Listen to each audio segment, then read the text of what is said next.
سرې میاشتې ادارې تورخم عمري کمپ کې لسګونه ځوانان د کثافاتو ټولولو، خیمو ترتیب او تنظیم او راستنو شو هیوادوالو سره د کډو بارولو کې مرستې لپاره ګمارلي.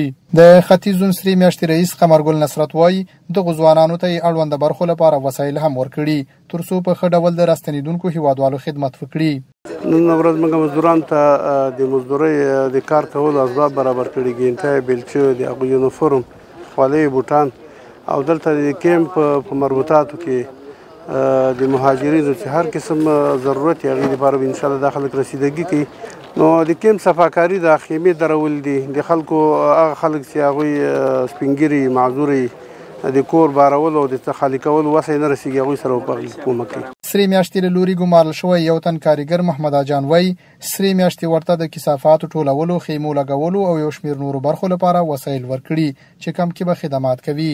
موږ ته بس بیلچې او د بوټان او واسکټ او هر څه کولنګ نور ځینې وسایل چې څه د کار هغه موږ ته سپارل شوي دي. خیمه په خیمه ګرځو، کوم د کثافات یې هغه راټولوو، کوم خیمې چې ډنګ هغه جوړوو او نور دلته چې کوم بوټي دي مثلا نور شیونه یې کډوالو سره مرسته کوو.